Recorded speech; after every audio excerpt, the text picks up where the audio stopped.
The sky burned red as Commander Ethan Marlowe dragged himself over the ridge. Blood trailed behind him, a dark serpentine path marking his desperate journey across the scorched earth. His right leg was mangled. Shrapnel had torn through muscle and sinew during the ambush that had decimated his unit. 12 hours ago, he'd been leading 37 men and women. Now he was alone, the screams of his comrades still echoing in his mind. The invasion had come without warning. The ships had appeared in the sky 3 months ago, massive obsidian structures that blotted out the sun. They'd hovered silent and motionless for days while humanity held its collective breath. Then came the devastation. Waves of energy that toppled cities, followed by ground forces that hunted survivors with terrifying efficiency. Ethan's unit had been one of the last organized resistance cells in the region. Their mission had been simple: gather intelligence on a suspected alien command post established in the remains of the White Crest Research Facility. They'd never even made it to their destination. "Should have seen the ambush coming," Ethan muttered through cracked lips as he surveyed the desolate canyon stretching before him. The terrain was unrecognizable from the maps he'd studied. Where lush forests had once stood, only blackened stumps remained. The river that had carved this canyon over millennia was now a trickle of murky, contaminated water. The air smelled of sulfur and ash. Each breath scorched his lungs, but he kept moving. Stopping meant death. His combat training had drilled that into him since day one. Keep moving, find shelter, assess injuries, plan next steps. The sun began to set, casting long shadows across the blasted landscape. In the distance, through the haze of smoke that perpetually hung in the air, Ethan could make out the skeletal remains of what might have been the research facility, his original destination. It would have to do for shelter. His pack held minimal supplies: half a canteen of water, a combat knife, a flare gun with 2 rounds, and a first aid kit that was woefully inadequate for his injuries. The comms unit had been destroyed in the attack, leaving him cut off from any remaining resistance forces. Night fell quickly, the darkness almost absolute without the glow of civilization that had once illuminated the sky. Only the stars and a thin crescent moon provided any light. Ethan moved slowly but steadily toward the facility, using the pain to keep himself alert. Each step was agony, but each step was also one closer to potential shelter. The research facility loomed before him after 3 hours of grueling progress. Once a state-of-the-art complex dedicated to advanced energy research, it now stood as a monument to humanity's fall. The main building was partially collapsed, but several sections appeared intact enough to provide cover. As Ethan approached, a noise stopped him cold. A soft scraping sound from within the darkness of what had once been the main entrance. He dropped to a crouch despite the searing pain in his leg, drawing his knife with practiced precision. The blade seemed pitifully inadequate against the weapons he'd seen the invaders wield, but it was all he had. "If you're going to kill me," he called out, his voice hoarse but steady, "you could at least have the decency to face me." Silence answered him for several long moments. Then came movement, fluid and graceful in a way that seemed almost impossible in the ruined environment. A figure emerged from the shadows, and Ethan's grip tightened on his knife. She was tall, nearly 7 feet, with proportions that were almost human but not quite right. Her limbs were too long, her movements too precise. She wore what appeared to be armor, a translucent material that caught what little moonlight filtered through the haze and reflected it in subtle prismatic patterns. But it was her face that held Ethan transfixed. Gray skin stretched over sharp, angular features. Her eyes were large, luminous green orbs that seemed to glow from within. Not one of the invaders, then. They were massive, hulking creatures with exoskeletons like obsidian beetles. This was someone else entirely. "You are injured," she said. Her voice was melodic but strangely accented, as though speaking English required configurations her vocal apparatus wasn't designed for. "Brilliant observation," Ethan replied, not lowering his knife. "What are you?" The alien woman tilted her head in a curiously human gesture. "I am Selin Avarice, last guardian of the Nexari Covenant." She paused, studying him. "You are human military, commander, based on your insignia." "What's left of one," Ethan said. "Commander Ethan Marlowe, United Earth Defense Force."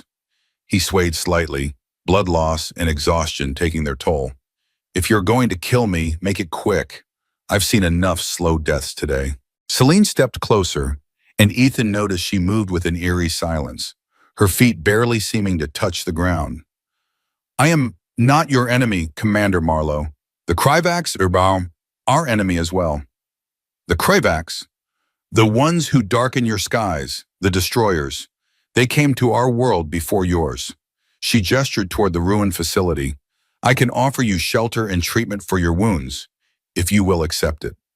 Ethan weighed his options, which were admittedly few. He could remain outside and likely bleed to death, or he could follow this unknown entity and possibly face a different but equally fatal outcome. Or perhaps, just perhaps, he might survive. Lead the way, he said finally, lowering his knife but not sheathing it. Celine turned without another word and moved back toward the entrance. Ethan followed, limping heavily, the pain in his leg now a constant, screaming presence. Inside, the research facility was a maze of collapsed corridors and exposed wiring. Celine navigated the ruins with confidence, suggesting familiarity with the layout. She led him deeper into the complex, down a stairwell that had somehow remained intact, and into what appeared to have been a laboratory. Unlike the destruction above, this room was relatively untouched. Equipment hummed softly, emergency lights cast a pale blue glow over pristine workstations, and in the center stood a containment unit that pulsed with a subtle, rhythmic light. What is this place? Ethan asked, leaning against a wall for support. The humans here were studying energy transfer, Celine replied, moving to a cabinet and retrieving what looked like medical supplies. They did not know they were studying principles my people mastered millennia ago. She gestured for him to sit on a nearby examination table. After a moment's hesitation, Ethan complied. His leg had gone from screaming pain to an ominous numbness, which he knew from field medicine training was a very bad sign. Celine approached with a small device that resembled a handheld scanner. This will assess the extent of your injuries. Are you a doctor? Ethan asked as she passed the device over his damaged leg. I am many things, she replied cryptically. Healer is one of them. The scanner emitted a soft tone, and Celine's expression, already alien and difficult to read, grew somber. The damage is extensive, vascular system compromised, neural pathways severed, bone integrity failing. Conventional treatment would not be sufficient. So I'm dying, Ethan said flatly. It wasn't a question. Yes, Celine confirmed with a directness he found oddly refreshing. Within hours. Ethan nodded, a strange calm settling over him. Well, at least I'll have company at the end, better than dying alone in that canyon. Celine regarded him with those luminous green eyes. There is an alternative, Commander Marlowe. An alternative to dying? That's called living, and it doesn't sound like that's an option at this point. She moved to the containment unit at the center of the room and placed her hand on its surface. The pulsing light within intensified, responding to her touch. My people were not simply killed by the Kryvax. We were consumed, our essence harvested for their purposes. She turned back to him. I am the last of the Nexari in physical form, but I am not all that remains.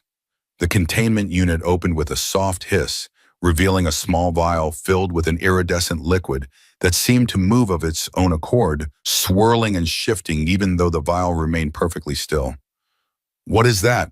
Ethan asked, a note of wariness entering his voice. The distilled essence of my fallen kin, Celine said softly.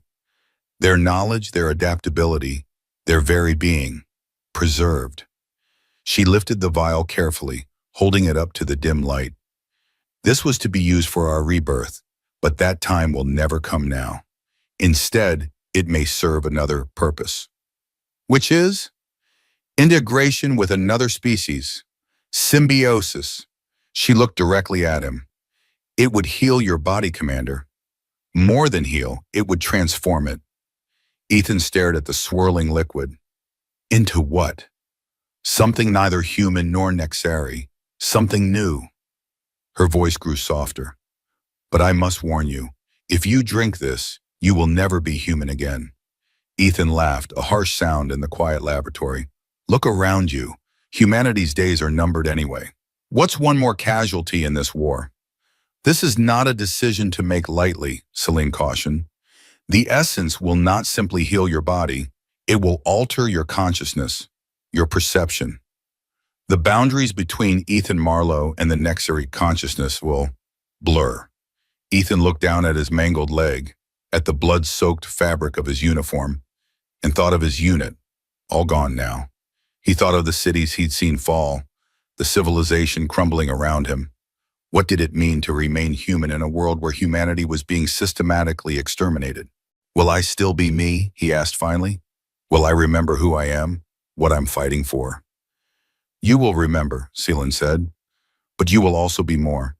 The essence contains the memories and knowledge of many Nexari. They will become part of you as you will become part of them. She held out the vial. It is your choice, Commander Marlowe. Die as a human or live as something else. Ethan reached for the vial without further hesitation. His fingers closed around it, feeling a strange warmth emanating from the glass. If I'm going to die anyway, he said, I might as well try the option that lets me take a few more of those Kryvax bastards with me. He uncapped the vial and raised it in a mock toast. To new beginnings. Before Seelan could offer any further warning or explanation, Ethan brought the vial to his lips and drank the contents in a single swallow. The effect was immediate and overwhelming. The liquid burned down his throat like fire, spreading outward through his chest and limbs in pulsing waves.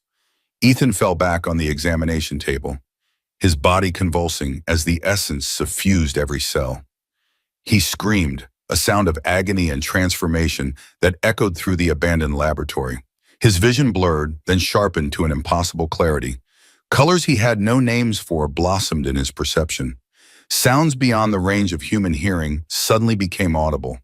The hum of equipment, the subtle vibration of the earth, even the quiet respiration of Seelan standing nearby. And then came the voices, not audible but present in his mind. Hundreds, perhaps thousands of distinct consciousnesses, speaking in languages he shouldn't understand but somehow did. Memories not his own flooded his awareness, cities of crystal and light.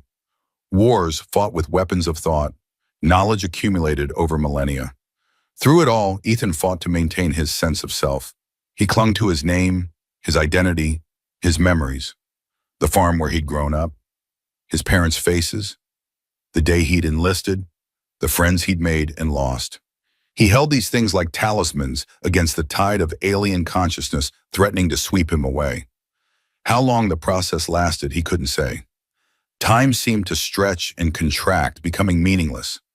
When awareness finally returned in a form he could comprehend, Ethan found himself lying on the floor of the laboratory, Seelan kneeling beside him.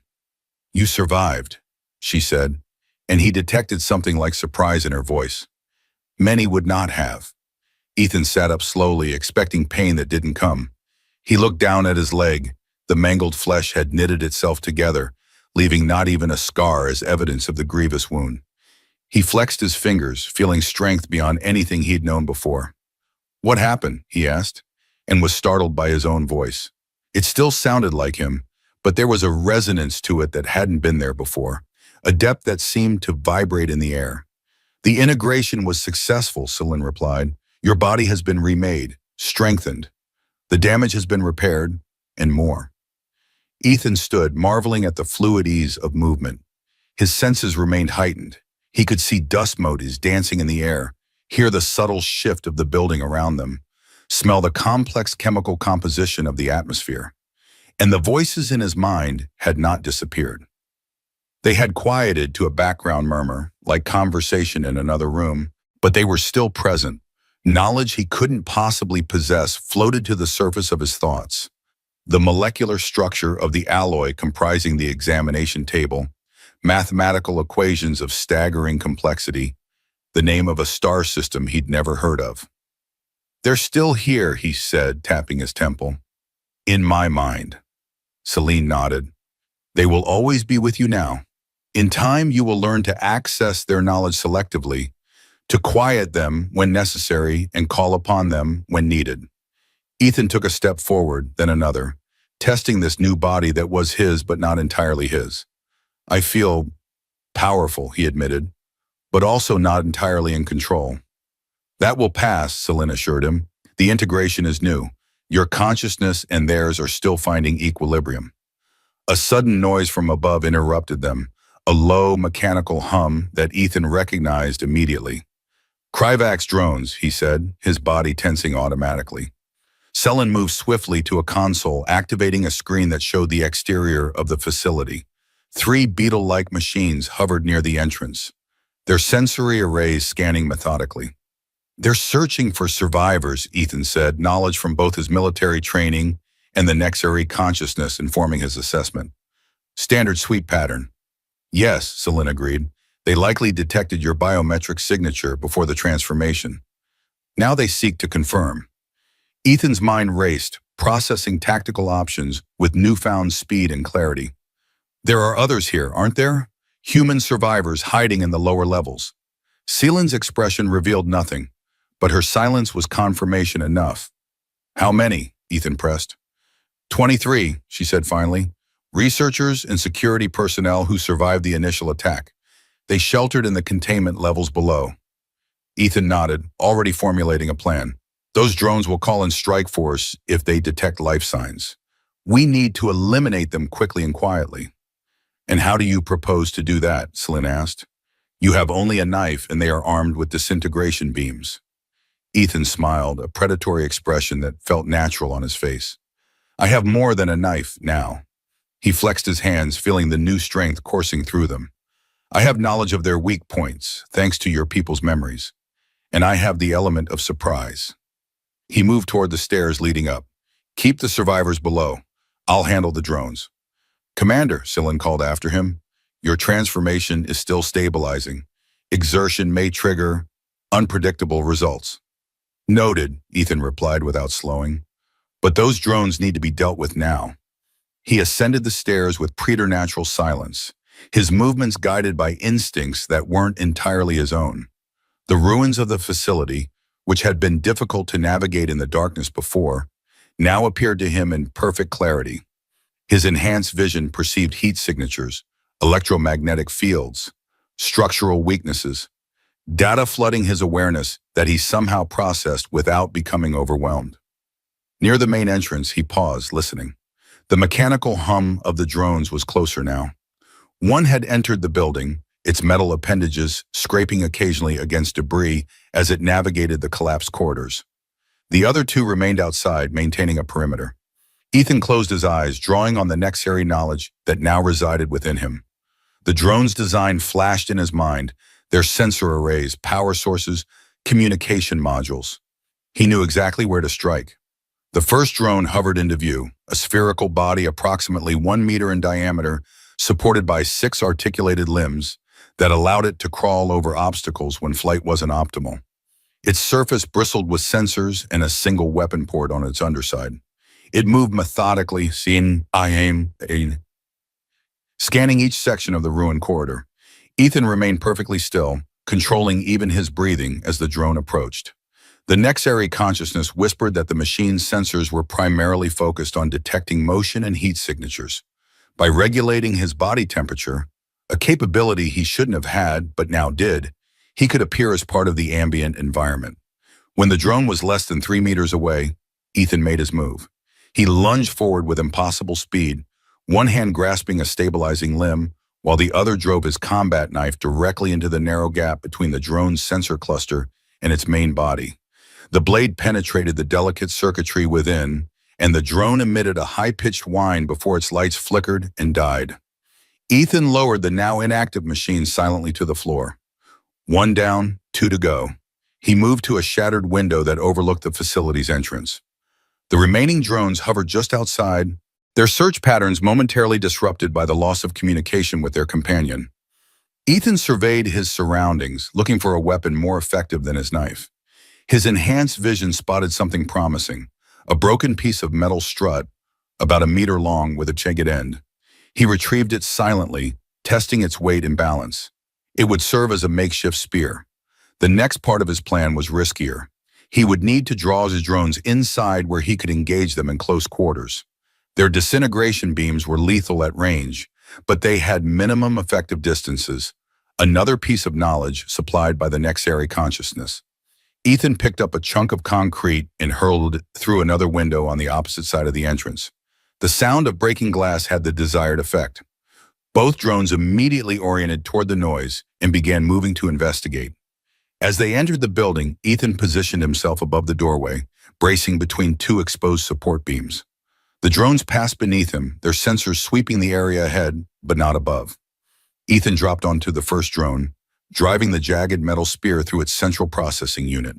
The machine crashed to the floor, sparking and twitching. The second drone reacted instantly, swiveling to target him, its weapon port glowing with building energy. Time seemed to slow for Ethan as the Nexari essence enhanced his neural processing. He rolled away from the disabled drone, calculating the beam's trajectory even as he moved.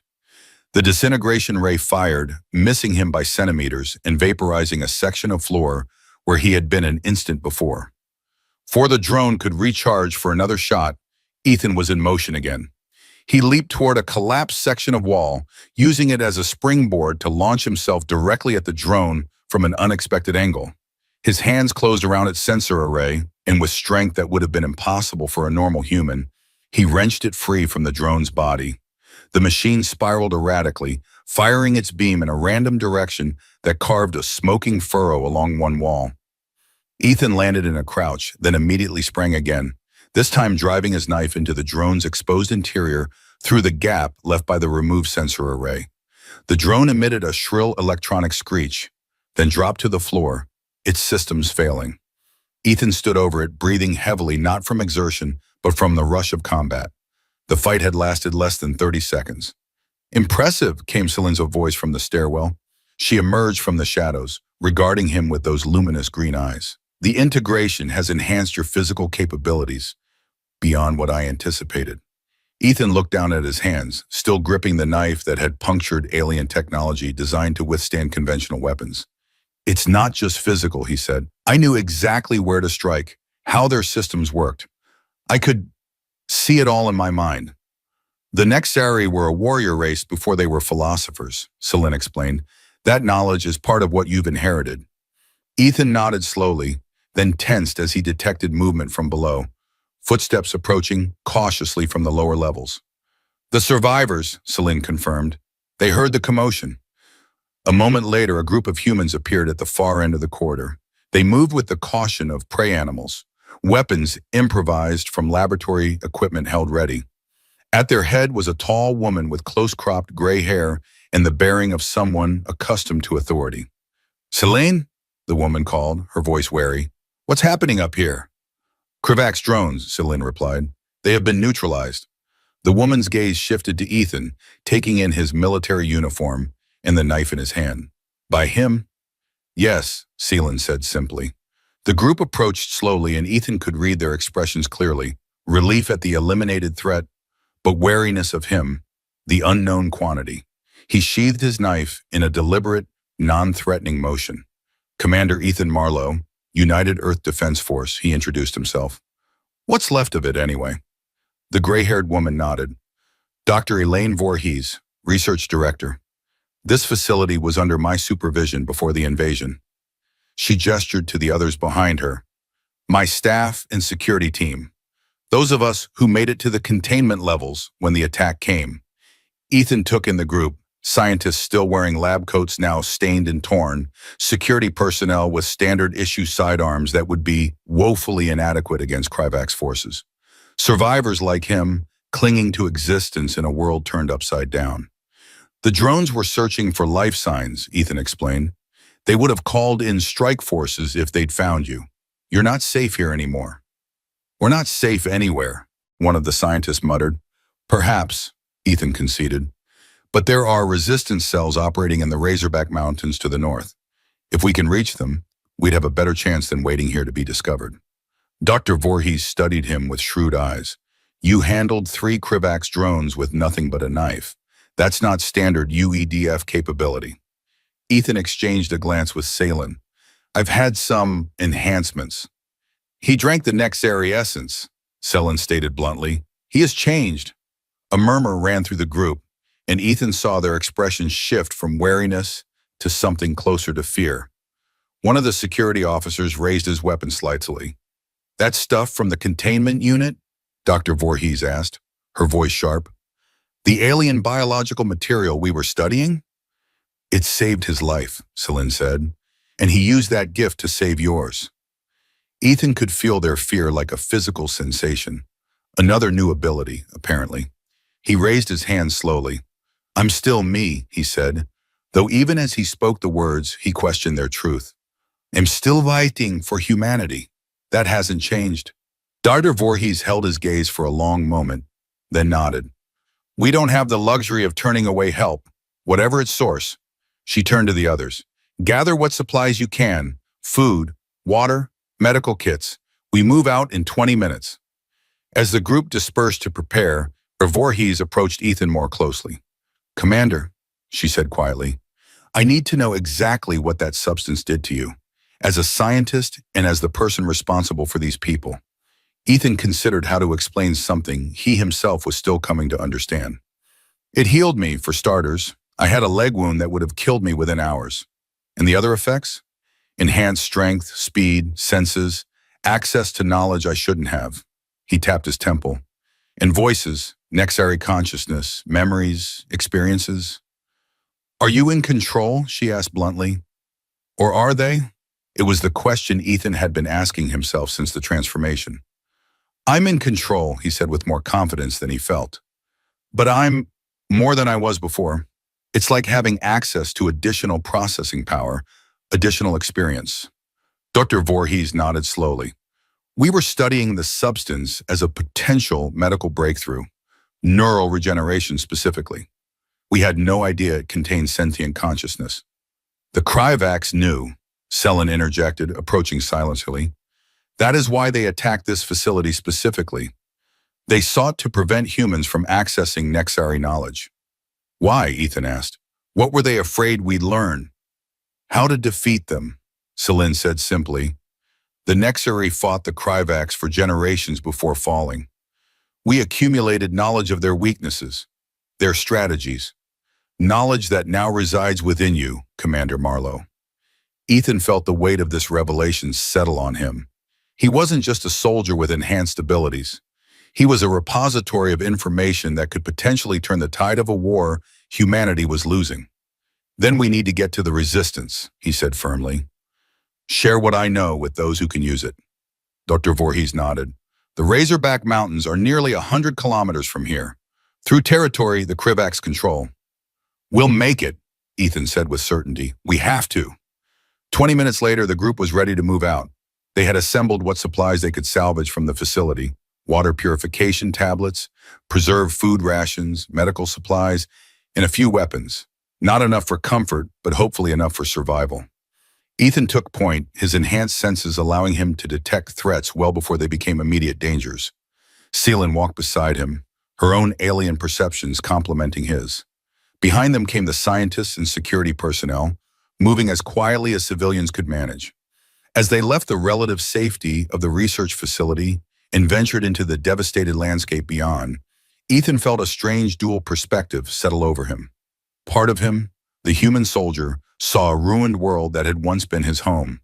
Another part, the Nexari consciousness, saw a battlefield in a war that had spanned star systems and millennia. Both parts agreed on one thing: this fight was far from over. The group traveled by night, taking advantage of Ethan and Selin's superior night vision to navigate the treacherous terrain. By day, they sheltered in caves or the ruins of structures, always maintaining watches, always ready to move at the first sign of Kryvax patrols. On the third day, as they rested in the hollowed-out remains of what had once been a small hydroelectric plant, Ethan found himself staring at his reflection in a fragment of broken glass. His face was still recognizably his own, but subtle changes had manifested. His eyes had developed a faint luminescence similar to Selin's, visible in dim light. The veins beneath his skin occasionally showed a slight iridescence when his heart rate increased. The physical changes will continue, Selin said, approaching silently to stand beside him, though they will remain subtle for some time. And the mental changes? Ethan asked. The voices are getting louder, more insistent. They sense conflict approaching, Selin explained. The Nexari essence responds to threat and opportunity. It is preparing you. Ethan turned from his reflection. Preparing me for what? For what you must become to lead this fight. Before Ethan could respond, one of the security officers, Jackson, a former police tactical team member, approached with urgency in his stride. "Commander," he said, "we've got movement to the east. Lots of it." Ethan followed him to a vantage point overlooking the valley below. With his enhanced vision, he could clearly see what had alarmed Jackson. A Kryvax ground force was moving through the valley, at least 30 drone units accompanied by 5 of the larger combat forms. The latter were 2.5-meter tall, insectoid creatures with chitinous armor and multiple limbs tipped with natural weapons or technological attachments. "They're heading toward Haven Ridge," Dr. Voorhees said, joining them at the observation point. She indicated the direction with a nod. "The last major human settlement in this region, population of about 15,000, last we heard." "Or a staging area for their next push," Ethan murmured, tactical assessments flooding his mind. "If they secure Haven Ridge, they control the entire eastern seaboard." "We need to warn them," Jackson insisted. "With what?" Dr. Voorhees countered. "We have no long-range communications equipment." Ethan studied the Kryvax formation, the Nexari knowledge supplying details about their likely objectives and strategies. "They're moving fast, but not at full speed. This is a measured advance, not an all-out assault. They're probably establishing forward positions before bringing in their heavy forces." "Which means we have time," Sylin observed. "Some," Ethan agreed, "but not much." A memory surfaced in his mind, not his own, but one of the Nexaries. A similar situation on another world, another time. A small force disrupting a larger one through targeted strikes at command and control nodes. "We can stop them," he said suddenly, the plan crystallizing in his thoughts. "Stop them?" Jackson repeated incredulously. "Commander, there are 35 of them and 24 of us, most civilians with improvised weapons." "Numbers aren't everything," Ethan replied. "The Kryvax operate on a hierarchical command structure. Take out their leader, and the rest fall into disarray long enough for a proper counterattack to be organized." He pointed to a formation of rocky outcroppings several kilometers ahead of the Kryvax force. "They'll pass through that ravine. The terrain will force them to bunch up, limit their maneuverability. We can set an ambush." "With what weapons?" Dr. Voorhees asked skeptically. Ethan smiled grimly. "We have more than you think." He turned to one of the scientists, a thin man named Foster, who had specialized in energy systems research. "The facility was working on directed energy weapons before the invasion, wasn't it? Portable prototype models?" Foster's eyes widened. "Yes, but they were experimental, unstable. The power regulation systems couldn't handle sustained output." "We don't need sustained output," Ethan said. "We need one good shot at their command unit." "Even if we had those prototypes, they were left behind at the facility," Foster pointed out. "Not all of them," Dr. Voorhees interjected quietly. She met Ethan's gaze. "I had one in my personal lab. It's in my pack. I thought it might be useful, but the power cell is nearly depleted." "Show me," Ethan said. Dr. Voorhees retrieved the device from her pack, a compact unit that resembled a bulky handgun with additional components attached to its frame. Ethan turned it over in his hands, the Nexari knowledge immediately analyzing its construction and function. "The design is inefficient," he said, "but serviceable. The power regulation issue is in the field emitter coil. A slight recalibration would allow for one concentrated discharge before failure." Foster stared at him. "How could you possibly know that? It took us years to develop that prototype." "He has Nexari knowledge now," Sylin reminded them. "Their understanding of energy systems far exceeded humanity's." Ethan was already disassembling the weapon with practice movements that his human training had never included. His fingers moved with precision, adjusting components, rerouting power flow paths. "This will work for one shot," he explained as he worked. "After that, the emitter will burn out completely. But one shot is all we need if it's placed correctly." "And what's the target?" Jackson asked. "Their command unit," Ethan replied, indicating the largest of the combat forms. "The one with the additional sensory apparatus. Take that out, and the others will be temporarily directionless." "Temporarily," Dr. Voorhees emphasized. "And then what?" "And then we run," Ethan said simply. "By the time they reorganize, we'll be gone, and Haven Ridge will be warned." The plan took shape quickly after that. They would split into 3 groups. Ethan, Sylin, and 2 of the security personnel would take position on the high ground overlooking the ravine.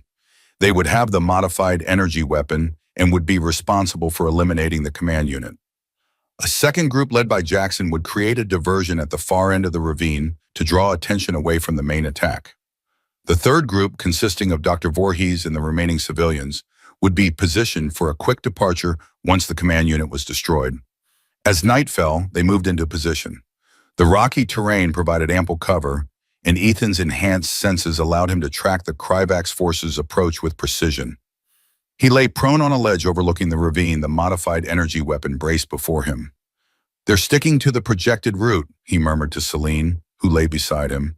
3 minutes until they enter the ravine. "The weapon is ready, Shiem?" asked. Ethan nodded. "One shot, it has to count." Below, the first of the drone units entered the ravine, their mechanical limbs finding purchase on the uneven ground. The larger combat forms followed, moving with an unsettling grace despite their size. The command unit was easy to identify, nearly half a meter taller than its companions, with additional sensor arrays protruding from its carapace.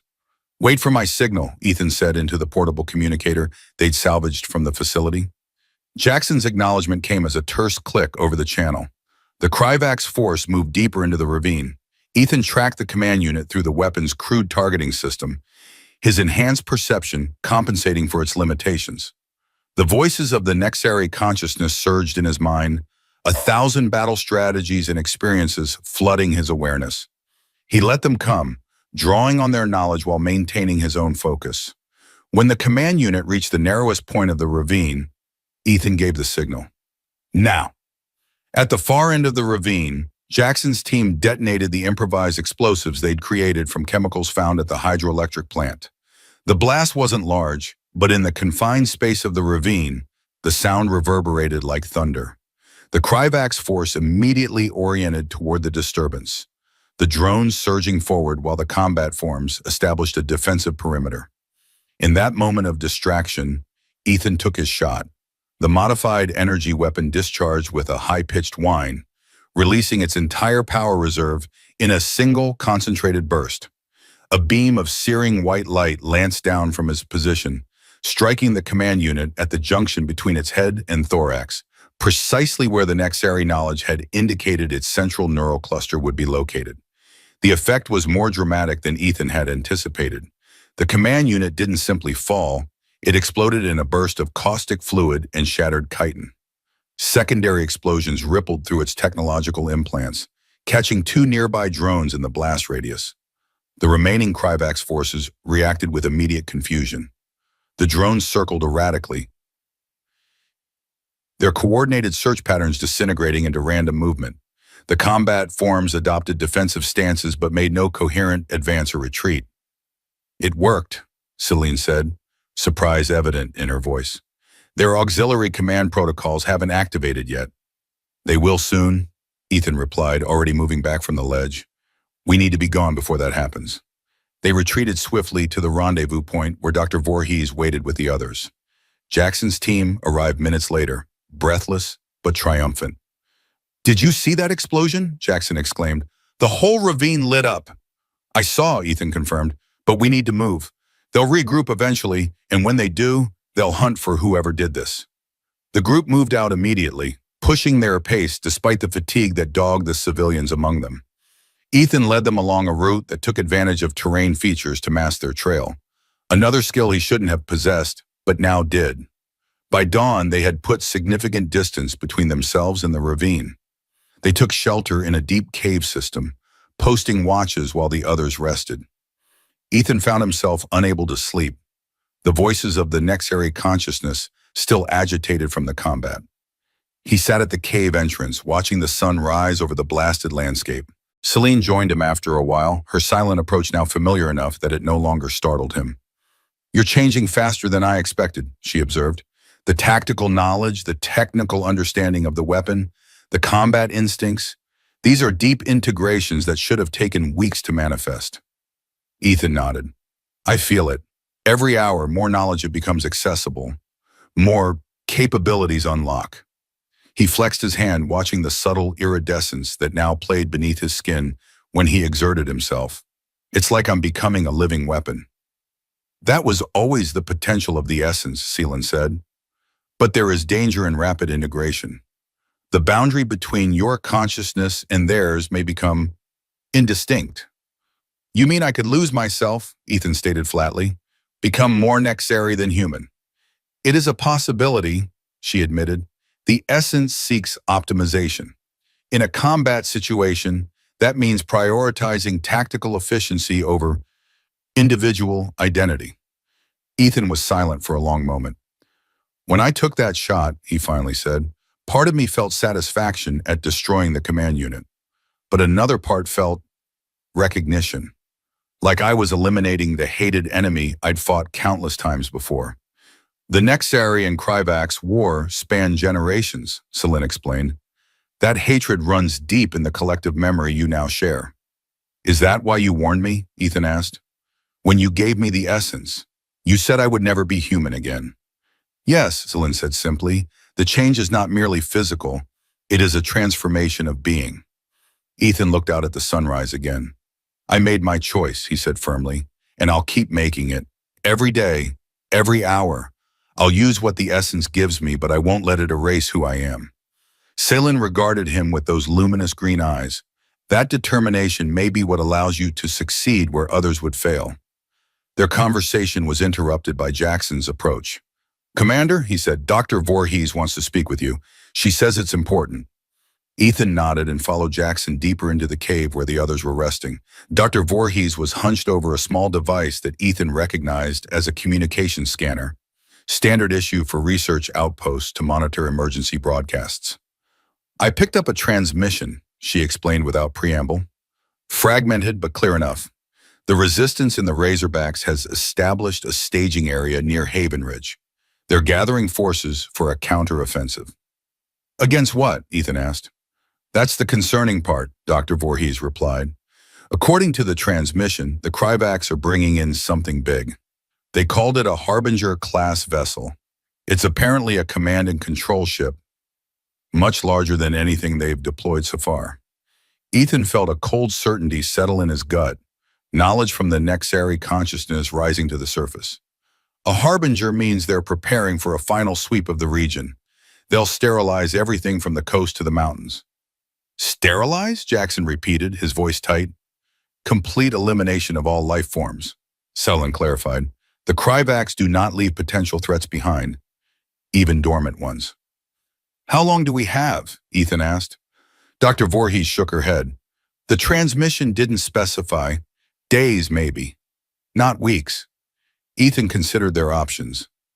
The original plan had been to reach the resistance in the Razorback Mountains, but with a Harbinger incoming, that might no longer be viable.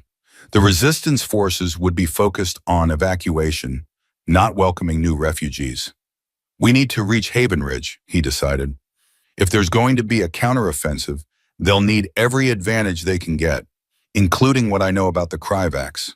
It's at least 3 days' journey at our current pace, Jackson pointed out, through increasingly hostile territory. Then we'll have to move faster, Ethan replied, and smarter. The group set out again as soon as dusk fell, now with a renewed sense of urgency. Ethan pushed the pace harder than before, his enhanced senses constantly scanning for threats. They traveled cross-country, avoiding roads and open areas where Kryvax patrols might spot them. On the second night, disaster struck. They were crossing a shallow river when drones appeared overhead. Not the ground-based units they had encountered before, but aerial variants designed specifically for reconnaissance. The machines passed directly over their position, their sensors sweeping the area. Down, Ethan hissed, and the group flattened themselves in the water. Most of the drones continued onward, but one circled back, its flight pattern indicating that it had detected something unusual. It's picked up our heat signatures, Selin whispered. It will call in a strike force. Ethan made a split-second decision. Get everyone to the tree line, he ordered Jackson. I'll draw it away. Before anyone could protest, Ethan was moving, bursting from the water, and sprinting along the riverbank in full view of the drone. The machine immediately pivoted to follow him, its sensors locked on his heat signature. Ethan ran with inhuman speed, the Nexari essence powering his muscles beyond normal human limitations. He led the drone away from the group, weaving through the terrain with calculated randomness to prevent it from detecting a pattern. When he had put sufficient distance between himself and the others, he changed tactics. Instead of running from the drone, he turned to face it. The machine hovered 20 meters above him, maintaining its distance while it transmitted his location to its control network. Ethan reached down and picked up a stone from the riverbank. The Nexari consciousness supplied the necessary calculations: trajectory, velocity, compensating for wind resistance. He hurled the stone with precision that would have been impossible for a human. It struck the drone's primary sensor array, cracking the casing. The drone dipped in the air, its flight becoming erratic. Ethan seized the opportunity, grabbing a fallen branch and hurling it like a javelin. The improvised weapon pierced the drone's damaged sensor housing, destroying its ability to track targets. The machine spiraled downward, crash landing on the riverbank. Ethan approached cautiously, then used a rock to smash its communication module before it could transmit a final distress signal. He returned to the group who had reached the safety of the tree line as instructed. They stared at him with expressions ranging from relief to barely concealed fear. "The drone has been neutralized," he reported, "but we need to move quickly. Its absence will be noted." They continued through the night, pushing the pace until even Ethan could see the exhaustion etched on the civilians' faces. They reached the outskirts of Haven Ridge shortly before dawn on the third day, approaching from the west to avoid the main Krivax advance that was coming from the east. Haven Ridge had once been a thriving city of modern architecture and green spaces. Now it was a fortress, buildings repurposed for defense, barricades erected at strategic points, weapons emplacements visible on rooftops. Even from a distance, Ethan could see the signs of a population preparing for a last stand. "There will be sentries," he warned the group. "Let me approach first."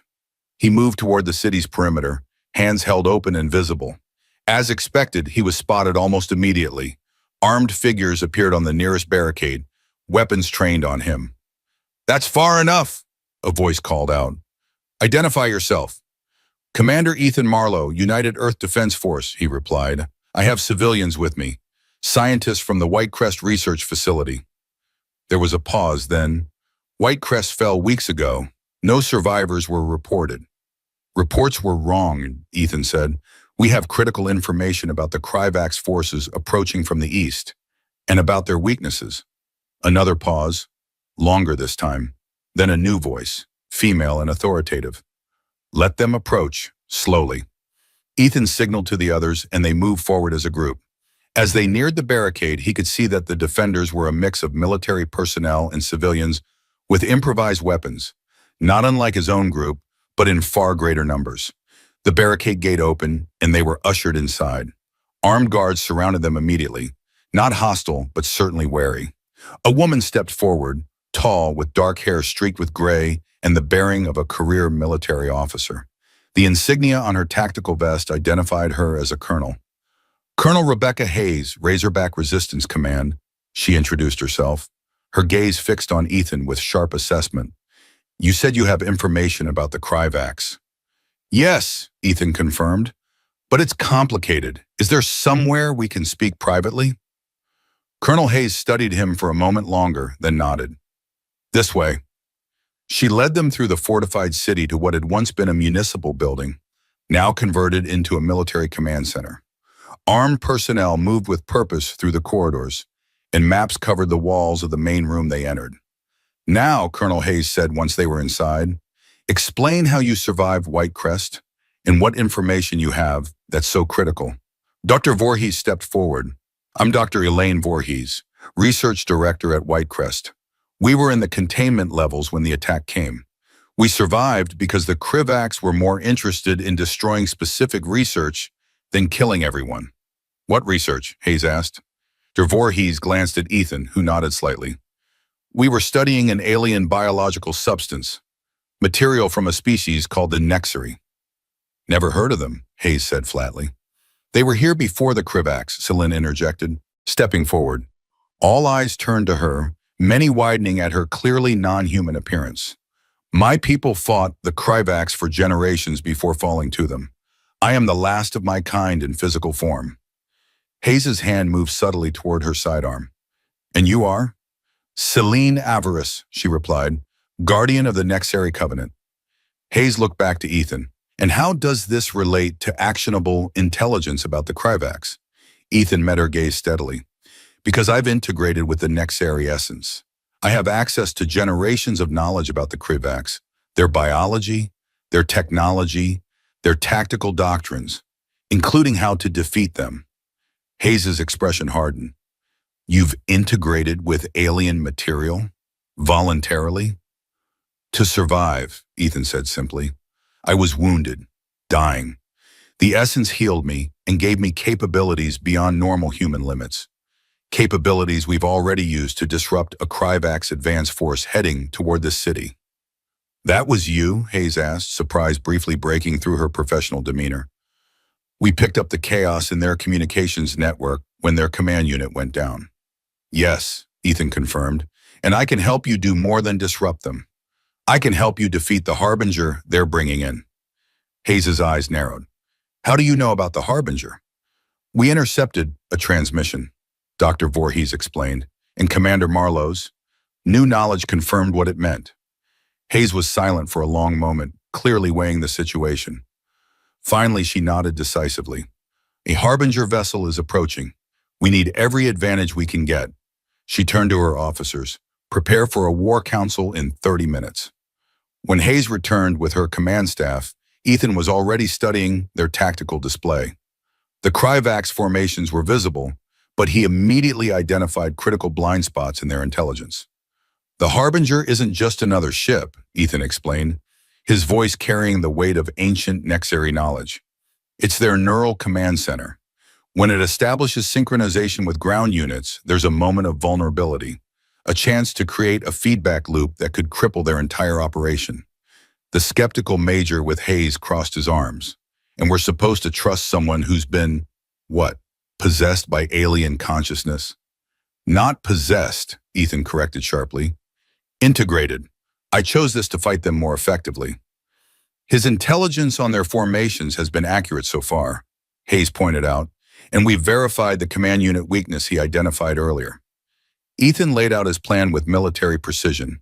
Synchronized strikes against command units during their neural link establishment, combined with a diversionary attack he would personally lead. Why risk yourself for us? Hayes asked, studying him intently. Ethan's eyes flashed with momentary iridescence. Because I'm still human enough to care what happens to my species, and because the Nexari have a score to settle with the Kryvax. Hayes gave her approval. The operation would commence when the Harbinger arrived in orbit the following day. As preparations were made throughout the day, Ethan found himself approached by one of the resistance fighters, a young woman with short, dark hair and intense eyes. Commander Marlowe, she asked. I'm Lieutenant Julia Reyes. Colonel Hayes assigned me to your diversionary team. Ethan frowned. There is no team. I'm doing the diversion alone. With respect, sir, those aren't my orders, Reyes replied firmly. I'm to accompany you with a squad of our best fighters, 6 total, including myself. It's too dangerous, Ethan insisted. I can't guarantee your safety. None of us have guarantees, Reyes said simply, and Hayes doesn't fully trust you yet. I'm as much an observer as support. Ethan recognized the logic.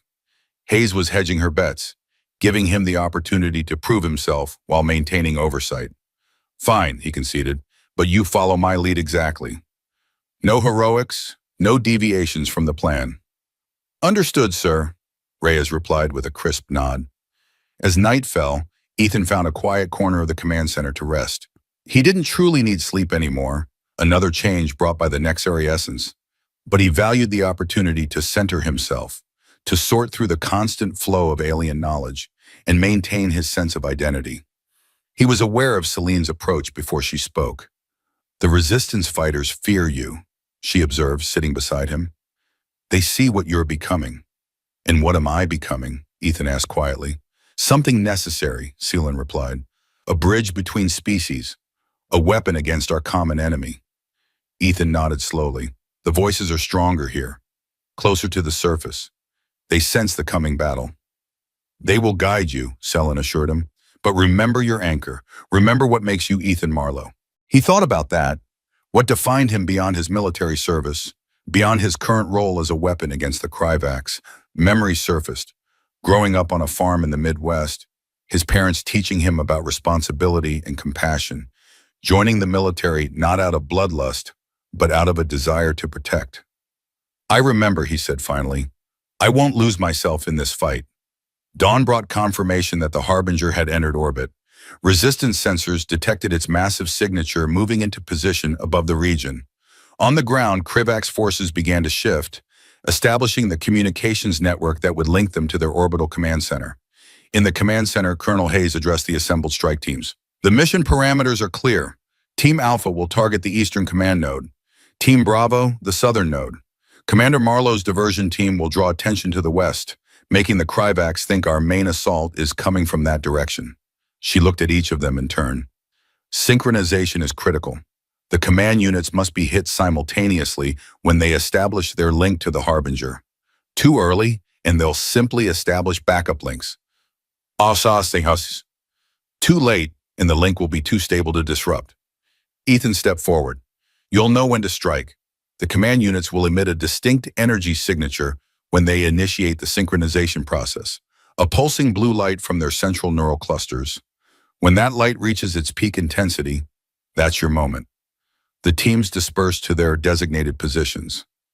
Ethan led his diversionary squad, Lieutenant Reyes and 5 other fighters, toward the western perimeter of the Krivak's forces. They moved swiftly and silently through the ruins of Haven Ridge's outer districts, avoiding patrols with the help of Ethan's enhanced senses. This is far enough, Ethan said when they reached a position overlooking the Krivak's lines. When the signal comes, we hit them hard and fast. Make as much noise as possible. The goal is to draw their response forces away from the command units. And how do we get out once we've done that? One of the fighters asked. We don't engage directly, Ethan explained. We hit, we run, we hit again. Keep them chasing us. Reyes nodded. Classic guerrilla tactics. With one difference, Ethan said. I'll be the primary target. I'm faster and more durable than any of you. When things get hot, you fall back to the extraction point. I'll keep their attention. Reyes frowned. That wasn't the plan. It's always been the plan, Ethan replied quietly. Just not the one Hayes told you. Before Reyes could argue further, Ethan's comm unit activated. Harbinger has established geosynchronous orbit, came Hayes' voice. Command units are beginning preliminary link protocols. Stand by. Ethan scanned the Krivak's lines, his enhanced vision picking out the command units among the regular forces. They were larger than the others, with distinctive sensory arrays and neural processors. Even at this distance, he could see the subtle blue glow beginning to emanate from their central sections. 30 seconds to synchronization, he reported to his team. Prepare to move. The fighters readied their weapons, a mix of conventional firearms and improvised explosives. Ethan carried only his combat knife and a compact bow with arrows he'd crafted himself. The Nexari consciousness had supplied the design, optimized for penetrating Krivak's vulnerabilities. 15 seconds, Ethan counted down.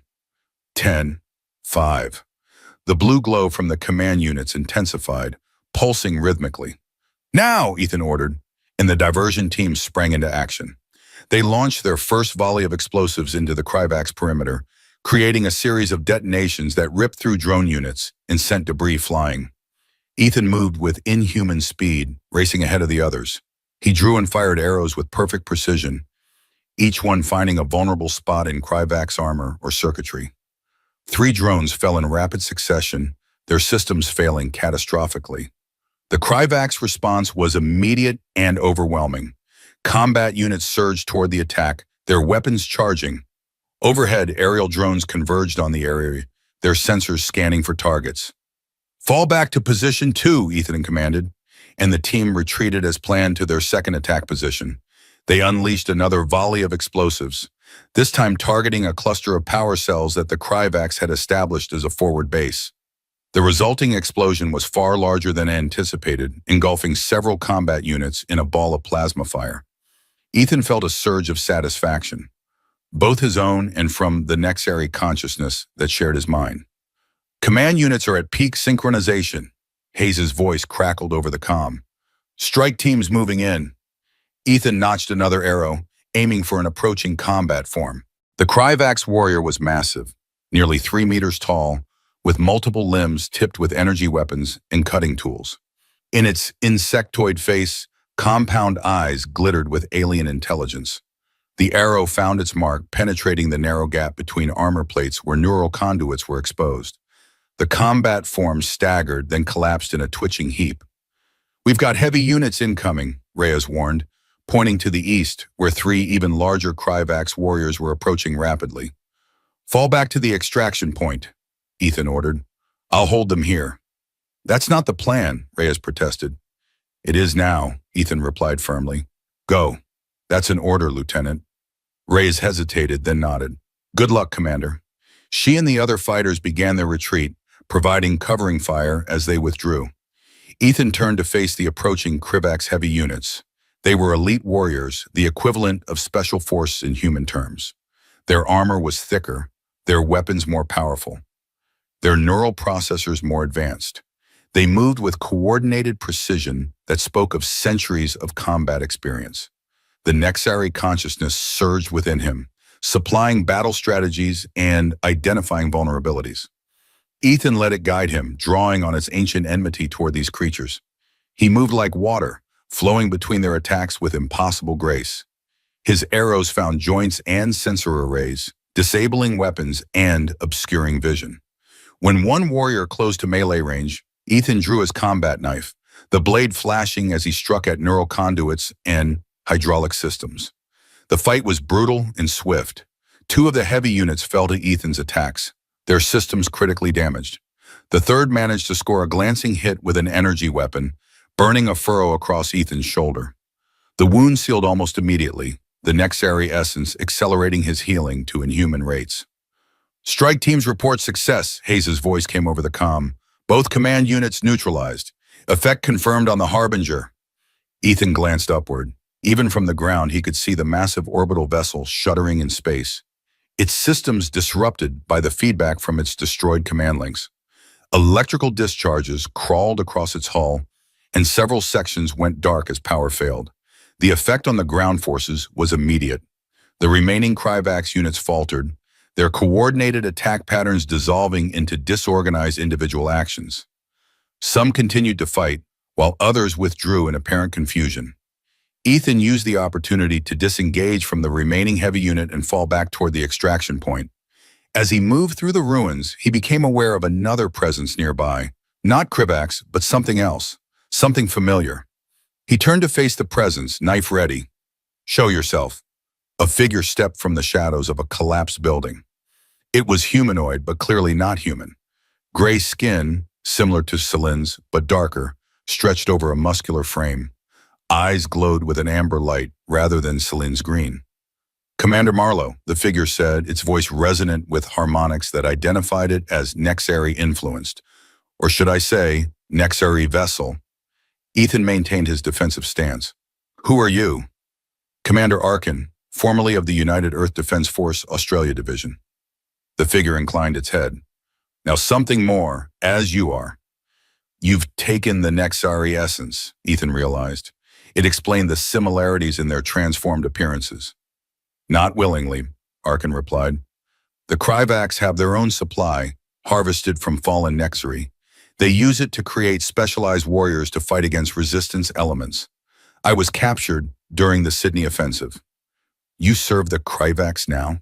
Ethan asked, his grip tightening on his knife. "I serve survival," Arkin corrected, "as do you." "No," Ethan said firmly. "I fight for humanity's survival. You fight for your own." Arkin smiled, a disturbing expression on his transformed features. "And you believe you remain human? That the essence hasn't changed your priorities, your perspective? I can see the transformation in you, Marlowe. It's more advanced than mine, but follows the same path." "I control the essence," Ethan insisted, "not the other way around." "For now, perhaps," Arkin conceded. "But for how long? The voice is never quiet. They never stop pushing for dominance." Before Ethan could respond, Arkin moved with the same inhuman speed that Ethan himself possessed. The attack came from multiple angles, Arkin's body seeming to blur as he struck. Ethan defended instinctively, the Nexari reflexes taking over. The two transformed humans fought with capabilities far beyond normal physical limits, leaping impossible distances, striking with crushing force, recovering from injuries that would have incapacitated ordinary fighters. As they fought, Ethan realized that Arkin's fighting style was familiar, not just from human military training, but from Nexari battle techniques. The same knowledge that guided Ethan's movements guided Arkin's as well. "You see," Arkin said as they grappled, "we draw from the same source. We are becoming the same thing." "No," Ethan growled, breaking free of Arkin's hold. "I haven't surrendered my humanity." "Surrendered?" Arkin laughed. "You threw it away willingly. If you drink this, you will never be human again. She warned you, didn't she? As I was warned, but you drank without hesitation, just as I ultimately accepted to survive." The words struck Ethan like physical blows. There was truth in them. He had chosen this transformation, had embraced the power it offered. But there was also a crucial difference. "I made my choice freely," Ethan said, circling his opponent. "You made yours under duress. That's why you've lost yourself to the essence, and I haven't." Arkin's expression darkened. "You think your will is stronger than mine? That you alone can resist the tide of alien consciousness flooding your mind?" "Not stronger," Ethan replied, "just differently anchored. I remember who I am, who I choose to be." With that, he attacked again, but this time with a strategy that was uniquely his own, not drawn from Nexari battle techniques, but from his human training, combined with the enhanced capabilities the essence provided. It was a hybrid approach that Arkin couldn't anticipate because it didn't exist in the shared Nexari knowledge they both accessed. The unexpected strategy gave Ethan the advantage. He drove Arkin back, forcing him to defend against attacks that came from unexpected angles and with unpredictable timing. When Arkin attempted to counter with pure Nexari techniques, Ethan was already shifting to another approach. The fight culminated in a decisive moment. Arkin, frustrated by his inability to predict Ethan's movements, overcommitted to an attack. Ethan sidestepped and drove his knife into a vulnerable point where Arkin's transformed physiology still retained a weakness from its human origin. Arkin staggered back, amber eyes wide with shock. "How?" "Because I remember being human," Ethan said quietly. "I remember my weaknesses, and I guard against them. You tried to become something else entirely, and in doing so, you became vulnerable." Arkin fell to his knees, iridescent fluid leaking from his wound. "The Harbinger, it's not retreating," he gasped. "It's preparing final protocol." Ethan's enhanced vision turned skyward. The Harbinger still hung in orbit, its systems clearly damaged from the feedback attack. But rather than withdrawing as expected, it was reconfiguring itself, sections of its hull opening to reveal what Ethan recognized with dread as planetary bombardment systems. "Hayes," he said into his comm unit, "the Harbinger is preparing an orbital strike. It's going to sterilize the entire region rather than risk losing it." "Confirmed," came Hayes' tense reply. "Our sensors are picking up massive energy buildups. Evacuation protocols are in effect, but we can't get everyone out in time." Ethan looked back at Arkin, who was slumping further to the ground as his life ebbed away. "Is there a way to stop it?" he demanded. "You were linked to their command structure. You must know something." Arkin's amber eyes flickered. "There is one way. The Harbinger's control systems, still vulnerable from your attack. A direct neural interface could disrupt the firing sequence." "How?" Ethan pressed. "There's no way to reach orbit in time." "Not physically," Arkin wheezed. "Psychically, the Nexari essence can project consciousness across distance. With enough power, enough focus." Ethan understood immediately. The Nexari had possessed abilities that transcended physical limitations, abilities that were part of the essence he had consumed. But to project his consciousness to the Harbinger would require channeling the Nexari essence in a way he had deliberately avoided, opening himself fully to its influence. "If I do that," he said slowly, "if I open myself completely to the essence, you may not come back," Arkin confirmed, his voice fading. "Not as yourself." Ethan contacted Hayes again. "Colonel, what's the evacuation status?" 20% complete, she replied grimly. We need at least 30 minutes more. And according to our sensors, the Harbinger will fire in less than 10. Ethan made his decision. Keep evacuating. I'm going to try something.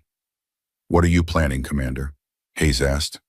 Something desperate, he replied honestly. If it works, you will know. He closed the comm channel and looked once more at Arkin, but the transformed commander had already gone still, his amber eyes dimming to darkness.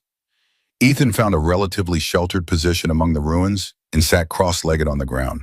He closed his eyes and, for the first time since his transformation, deliberately reached for the Nexari consciousness that shared his mind. Instead of holding it at bay or selectively accessing specific knowledge, he opened himself fully to it. The effect was immediate and overwhelming. The voices that had been a background murmur rushed to the forefront of his awareness. Thousands of distinct consciousnesses suddenly presented in realm. Memories not his own flooded his perception. Cities of crystal and light, battles among the stars, knowledge accumulated over millennia of civilization. Ethan felt his sense of self beginning to dissolve, his identity as Ethan Marlowe becoming just one thread in a vast tapestry of consciousness. With his last coherent thought, he focused on his purpose: to stop the Harbinger, to save Haven Ridge, to protect what remained of humanity. The Nexari consciousness responded to that purpose, coalescing around it. Techniques for projecting awareness beyond physical limitations surfaced from the collective knowledge. Ethan, or what had been Ethan, felt his perception expanding outward, rising from the ruined city, extending into the sky, reaching toward the massive vessel in orbit. The Harbinger loomed in his expanded awareness, a construct of metal and energy pulsing with alien intelligence. He could perceive its internal systems, the damage from the earlier attack, and the preparations for the planetary strike that would annihilate everything below. He extended his consciousness into the vessel's control systems, seeking the vulnerabilities that Arkin had mentioned. The Kryvax defenses responded immediately, alien algorithms attempting to isolate and destroy the intrusion.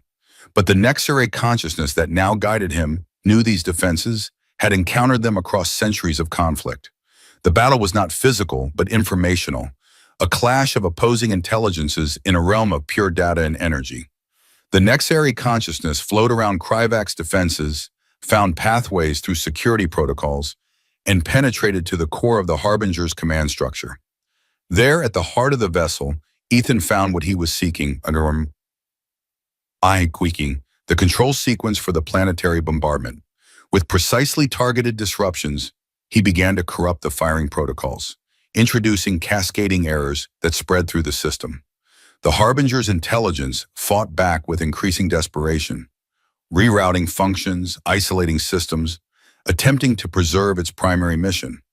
But the Nexari consciousness was relentless, following each adaptation with a new attack vector, exploiting vulnerabilities faster than they could be protected. In orbit, the Harbinger's external weapon ports began to close as their control systems failed. Power surges rippled through the vessel as command pathways crossed and conflicted. Secondary systems shut down to preserve core functions, but even these were compromised by the Nexari intrusion. On the ground, observers watched in amazement as the massive ship visibly shuddered in orbit. Sections of its hull went dark, while others flared with uncontrolled energy discharges. Then, slowly at first, but with increasing speed, the Harbinger began to move, breaking from its geosynchronous position and climbing to a higher orbit. In the realm of consciousness, Ethan felt the Kryvax command intelligence making a final decision: to retreat rather than risk complete destruction. The vessel's remaining functional systems were rerouting all available power to its propulsion systems, abandoning the planetary strike mission in favor of preservation. As the Harbinger retreated, Ethan began the difficult process of withdrawing his projected consciousness. The Nexari essence resisted, drawn to the conflict, reluctant to disengage. Ethan felt himself stretching thinner, his identity fragmenting as his awareness remained split between his physical body and the retreating vessel. With a supreme effort of will, he focused on his corporeal form, the sensation of breath, the weight of his body, the texture of the ground beneath him. Slowly, painfully, his consciousness contracted, pulling back from the vast expanse it had occupied and returning to the confines of his transformed body. When Ethan opened his eyes, he found Celine kneeling before him, her luminous green eyes studying him with concern. "You succeeded," she said softly. "The Harbinger has withdrawn. Haven Ridge is safe for now." Ethan tried to speak but found his voice uncooperative. When he finally managed words, they came out in a language he shouldn't have known, the ancient tongue of the Nexari. He closed his eyes again, focusing on his human identity, forcing his mind to organize itself around the core of who he had been. "I almost didn't come back," he finally said in English. The essence, it wanted to stay engaged with the Harbinger, to follow it, to destroy it completely. "But you did come back," Celine observed. "That shows remarkable strength of will." Ethan nodded slowly. "Not just will, purpose." He looked toward the city where evacuation transports were still departing despite the immediate threat having passed. "I had something to return for." Celine helped him to his feet. His body felt strange to him now, simultaneously more his own and less so. The transformation had advanced during his full engagement with the Nexari essence. His skin now showed distinct patterns of iridescence, and his eyes had taken on more of the luminous quality that characterized Celine's. "What happens now?" he asked. "The Harbinger is gone, but the Kryvax will return. They always do." "Now we prepare," Celine replied. "The Resistance has seen what is possible with the knowledge you possess. They will want to learn, to adapt, to develop new strategies." "And me?" Ethan asked. "What do I become now?" "That," Celine said, "remains your choice, as it has been from the moment I offered you the essence. You are neither fully human nor fully Nexari. You exist in the space between, a bridge between species." They made their way back to Haven Ridge, where they found a city transformed not just by the recent battle but by new purpose. The successful defense against the Kryvax had given the Resistance something they had lacked for months: hope. Colonel Hayes met them at the command center, her expression a mix of relief and wary respect. "Whatever you did, Commander, it worked. The Harbinger has left our solar system entirely, according to our long-range sensors." "It will return," Ethan warned, "with reinforcements. This was just one battle in a much longer war." Hayes nodded. "I know, but you've given us time to prepare, to evacuate our civilians to safer locations, to consolidate our forces." She studied him with calculating eyes. "And you've demonstrated capabilities we never imagined possible. Capabilities that could change the course of this war." "What are you suggesting?" Ethan asked, though he already suspected the answer. "I want you to train others," Hayes said directly. "Teach us what you know about the Kryvax. Help us develop strategies to fight them effectively." Ethan considered the request. The knowledge he possessed could indeed help humanity survive against the Kryvax onslaught. But that knowledge came at a price. The blurring of identity, the constant struggle to maintain his sense of self against the tide of alien consciousness. "I can teach you about their tactics, their technology, their vulnerabilities," he said carefully. "But the transformation I've undergone, I wouldn't recommend it to others. The risk of losing oneself is too great." Hayes nodded, accepting his assessment. "Then we'll work with what we have. Your knowledge and Celine's experience, combined with our human determination." In the days that followed, Ethan embraced his new role as advisor to the Resistance. The transformation continued within him. His skin occasionally shimmered with subtle iridescence. His eyes held the faint luminescence of the Nexari. Yet his mind remained his own, a delicate balance maintained through sheer determination. One evening, as he stood on the walls of Haven Ridge, watching the sunset, Celine joined him silently. "The Resistance fighters no longer fear you," she observed. "They look to you for guidance, for inspiration." "Not me," Ethan replied. "What I represent, the possibility that humanity can survive this, can adapt and overcome even against a superior force." "Is that not what you intended when you drank the essence?" Celine asked. "To become a symbol of resistance?" Ethan considered the question. "No," he said finally. "When I drank it, I was just trying to survive, to live long enough to fight another day." He looked out at the horizon where the sky still bore the scars of Kryvax orbital bombardments. "But now I'm fighting for something larger, for a future where humans and Nexari consciousness can coexist, where the best of both can create something neither could achieve alone. A bridge between worlds, Seelan said, echoing her earlier description. Yes, Ethan agreed. Not human, not alien, but something new, something necessary. As darkness fell and stars appeared in the sky, stars that might hold both threats and possibilities, Ethan reflected on the words Selin had spoken when she first offered him the essence. If you drink this, you will never be human again. She had been right, but she hadn't told him the full truth. He was no longer simply human, but he hadn't lost his humanity. Instead, he had expanded it, encompassing a larger understanding of what it meant to exist in this universe of countless species and possibilities. The Kryvax will return, he said quietly, and when they do, they'll find us waiting. Not just humans, not just Nexari, but something they've never encountered before. Something they don't know how to defeat. Selin's luminous green eyes met his. And what is that, Commander Marlowe? Ethan smiled, feeling both his human determination and the ancient Nexari resolve flowing through him in perfect harmony. Hope, he said simply. Adaptability. The refusal to surrender even when the odds seem impossible. He looked up at the stars, knowing that somewhere out there, the Kryvax were regrouping, planning their return. But for the first time since the invasion had begun, he felt something beyond mere survival instinct driving him forward. He felt purpose. They'll come back, he repeated, and we'll be ready.